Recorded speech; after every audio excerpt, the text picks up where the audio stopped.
Some people appear to have known the imminent future on that fateful day. FEMA had arrived in New York on Monday night, ready for a bioterror drill. Spokesman Tom Kenny to Dan Rather.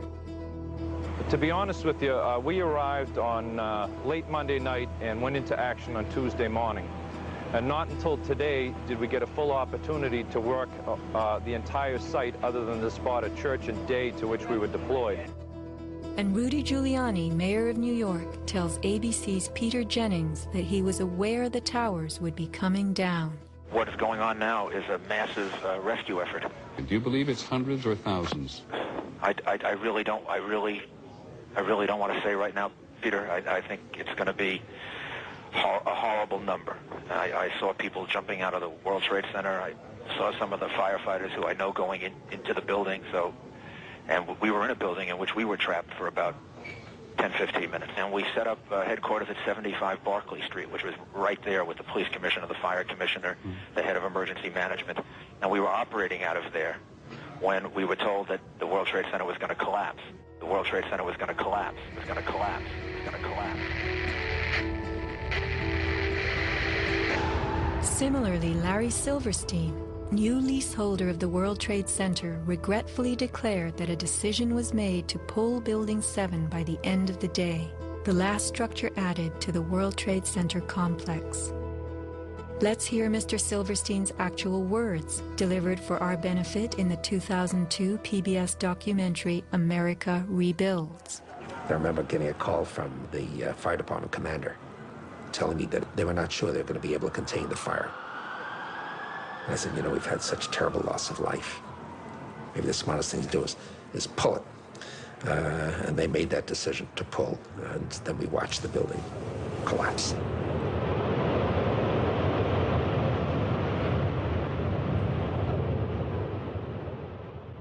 Blast, shoot, blow, and pull are terms used in the demolition industry to refer to bringing down buildings, bridges, and other structures. Because I actually blew the hospital down that I was born in.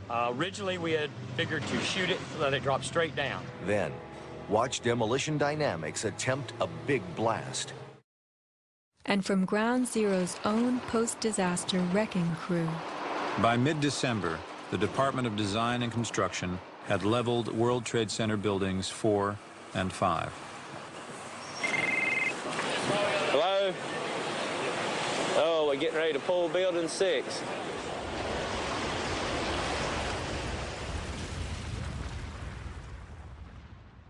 Silverstein, a commercial real estate tycoon with international political connections, acquired a 99-year lease on the World Trade Center complex in the spring of 2001. Throughout the summer, he reworked the insurance policies on his new property, making sure that it was covered for acts of terrorism. Explicit in the lease agreement was Silverstein's right to rebuild the complex if it were destroyed. After 9/11, Mr. Silverstein fought his insurers in court to obtain double his policy limits for the destruction of his property, maintaining that the double hijacking constituted 2 disasters caused by terrorists, not just one. He won and was awarded over $7 billion, a magnificent return on his original $15 million investment. My first reaction is to think about the families of those people, the tragedy, the magnitude of it. However, I firmly believe that we should rebuild.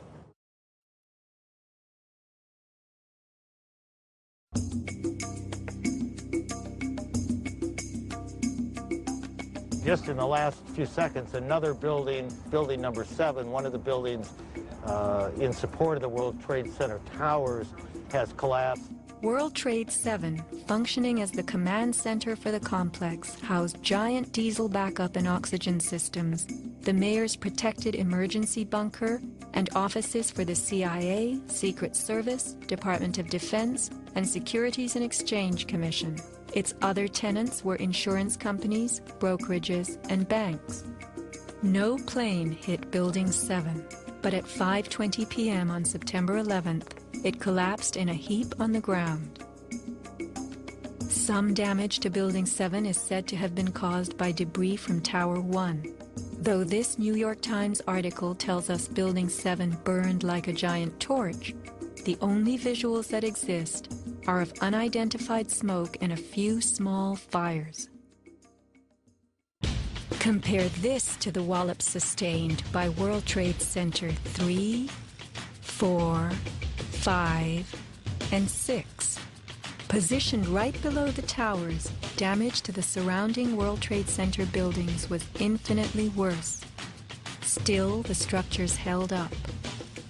But somehow, rescue workers knew that Building 7 would fall. You hear that? Keep your eye on that building. It'll be coming down soon. A 47-story skyscraper, Building 7 folded neatly in 6.5 seconds. A textbook descent right into its footprint. Silverstein Properties now tells us that its owner was referring to the team of firefighters inside the building when he spoke of the decision to pulling the firemen out of harm's way. However, there were no firefighters in Building 7, according to FEMA, NIST, and Fire Chief Frank Fellini. They were ordered out at 11:30 that morning. 6 hours later, the building came down. You know, we heard this sound that sounded like a clap of thunder. Turned around, it looked like there was a shock wave ripping through the building, and the windows all busted out, and you know, it was horrifying. About a second later, the bottom floor caves out, and the building followed after that. Radio host Alex Jones notes the mark of a classic implosion. This is a photo taken 1 second into Building 7's collapse. Notice the crimp. If we look at other controlled demolitions, we see that they first blow one of the central columns so the building falls in on itself. If you don't do this, the building falls outward and can damage surrounding structures. Building 7 had a classic crimp or wedge. Its central column was blown out first, so it didn't structurally damage buildings just a few feet away from it. Remember the mayor's emergency bunker? Ensconced on the 23rd floor of Building 7, it was retrofitted with superglass, water, oxygen, and its own generator. But Mayor Giuliani chose to find emergency shelter elsewhere on September 11th. Why Building 7? Even the media and its experts were confused. The History Channel interviews structural engineer Ramon Gilsans, who points out the obvious crimp and even speaks of the implosion. Engineers are not just focusing on the Twin Towers. The most disturbing structural event was not that the Twin Towers fell, but that Tower 7, ignited by flying debris, fell due to fire alone. Building 7 was a steel frame building, and is the first steel frame building that has collapsed due to fire. The failure of the building was an implosion, so it failed completely different than Towers 1 and 2, in which the floors failed first. Why Building 7? Let's ask the question again. As the WTC Command Center, was it the hub for the 9/11 plan? Also, in 6.5 seconds, lost forever were thousands of SEC case files on corporate fraud, including those relating to the notorious activities of giants WorldCom and Enron. A few indictments for stock fraud, but what of the $70 billion California electricity swindle? It disappeared.